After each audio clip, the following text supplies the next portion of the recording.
Yo, what's up? I'm in the booth. I'm doing my warm-ups. Do, re, mi, fa. No. Doing my warm-ups, getting warmed up here. I am currently working on John Peyton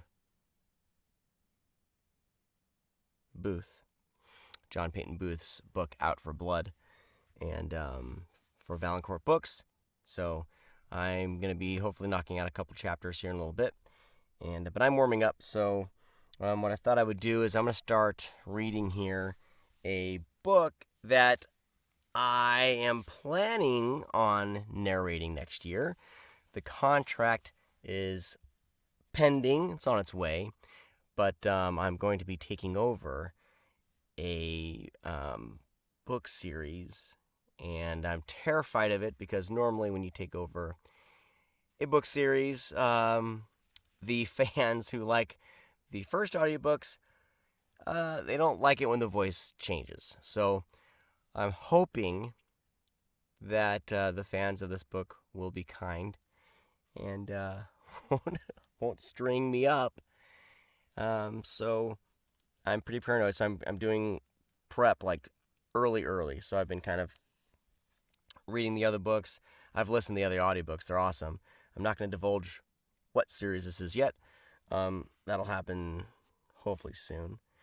But so I'm just trying to immerse myself in it whenever I can in between things. I've been kind of immersing myself in this and trying to get kind of my voice for this science fiction series. And I try to get away from kind of reading in a certain voice for a certain book. But I'm trying to get like this feel, because in my coaching sessions, what I've been told is the more you dial back, the more it's your real voice. The more I'm talking and reading to you like this, that's more, it goes more, I can't talk right now. I'm good at reading, not talking, okay? Off the cuff. Your mileage will go farther if you're just more kind of a casual, like you're reading. If you're putting on a character, sometimes people will kind of get sick of it, and they'll get ear fatigue and everything. And I've noticed listening to my earlier work that I have put on a narrating voice. And so I've been trying to break that. So that'll be interesting I'm trying to change the way I say interesting. I say interesting. And when I narrate, it's like, no, interesting. Where was I going with this? So just trying to immerse myself in this to kind of get a better feel. So I'm going to narrate a little bit. This will not be the final narration. This is months away, so I'm hoping I improve and everything. But what I do for my warm-ups is I grab something and I dry read it. Is that the right word? Dry read it?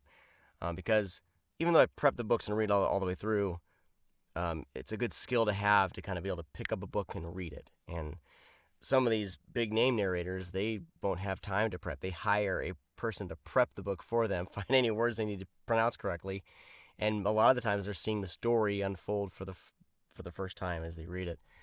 Those are pros, though. They know the plot points and characters and character arcs, but they'll go and just read it. And that's friggin' pro. I am not there at all. So I'm what some narrators call a hobbyist. I do not do this full-time. I do this part-time. Therefore, I am considered a hobbyist, not a real narrator. I'm kidding. Some people have said that, but I think I'm doing fine. All right. Oh, and hat etiquette, booth etiquette. Normally when I'm recording, no hat. No hat. You do not wear a hat when you're in the booth recording. It could screw up the sound. And when you go back for pickups, you're not wearing a hat, in that section, the sound's going to be different, and it's not going to match. All right, here we go. The woman's footsteps thundered down the dark corridor. Her long blonde hair and blue silk loincloth trailed behind her as she sprinted around the corner. Overhead, a series of running lights flickered along the roof of the tiny passageway. The distant thunder of explosions echoed beyond the walls. "Hurry up, Dione," the woman hissed. "Can't you move any faster?" Behind her, a heavy-set man in luxurious robes gasped for breath. He struggled to keep up with the sprinting woman, but the exertion left his face flushed, and circles of sweat soaked the armpits of his robes. "I'm no warrior, Calliope!" Dione, I'm gonna call him Dione. Dione panted. "I'm going as fast as a Zark!" The blast of a pulse weapon cut off his complaints. With a terrified scream, the man threw himself to the deck. The woman, Calliope, ducked low and let her boots slide across the smooth floor. Reaching over her back, she drew a curved metal bow from her battle harness. She spun around, as another volley of energy bolts tore into the wall next to her. Ignoring the shower of sparks, she drew her fingers back. A glowing energy bolt hovered in the center of the weapon, quivering in place as it grew in power. Releasing her fingers, the energy shaft leapt from the weapon and flew down the corridor. It struck a rifle-toting man just as he rounded the corner behind them. He screamed as the glowing arrow pierced his battered chest plate. As he collapsed to the ground, Calliope rushed back to help the quivering Dione to his feet. She glanced at the smoking corpse behind them. One half of the man's head had been shaved clean, and a large tattoo decorated his pale skull. Twin rings, one black, one white, intertwined in an infinite This is why we warm up. 2 rings, one black, one white, intertwined in an infinite loop. Infinite loop. She continued down the corridor. See, get all the mess ups in. Get all the mess ups in before you actually hit record. And I'm doing the actual book, right? She continued down the corridor, sweeping left and right with her energy bow as they passed a series of darkened alcoves. "I've never seen that symbol before," she muttered. "Who are these brigands? What are you hauling on this barge, Dione?" "I told you. I have no idea," Dione replied, sputtering for breath as he continued his hurried shuffle. "My father deals in alien antiquities. I was only escorting the shipment to a dealer in the Gyre for..." As they raced down another corridor, Calliope froze, then shoved Dione back. A squad of men wearing battered, mismatched armor advanced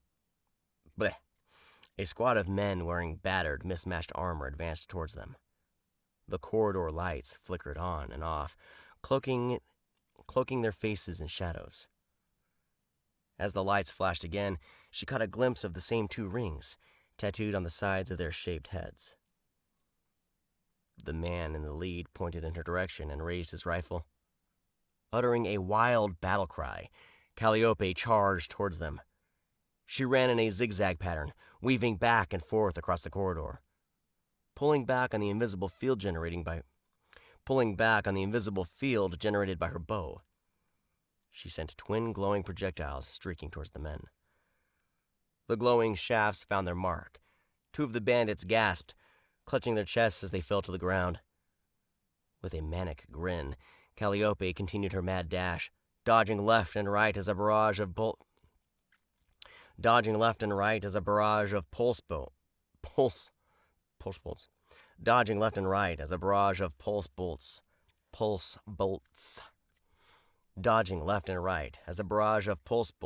Traced around her.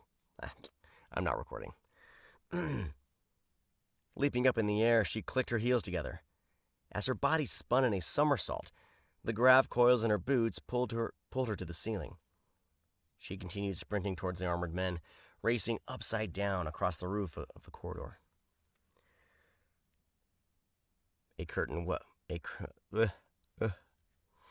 I getting more tired? Is this having a reverse effect on me? Is this a reverse warm-up? A curtain of weapons fire screamed through the air beneath her, but she paid it no mind. Before her attackers could adjust their aim, 2 more fell 2 more fell before her glowing arrows. She stopped directly above them and clicked her heels again. The grav coils in her boots shut down with a quiet hum. She dropped like a stone, landing on her feet in a low crouch. Her bow shimmered in the flickering lights overhead. Cryosite. A crystal. Cryosite. A crystal honed to a razor's edge lined each of the weapon's curved limbs. Swinging the deadly bow in a wide arc, she slashed through the ankle of the nearest armed thug.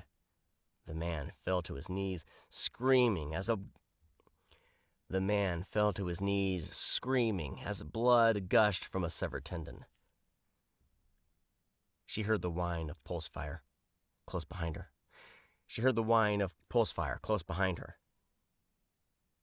An energy bolt grazed her shoulder, and she exhaled in pain.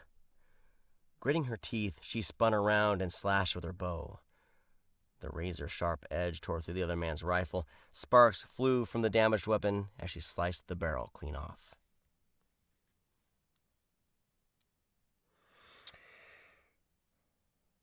All right. I think I'm ready to start recording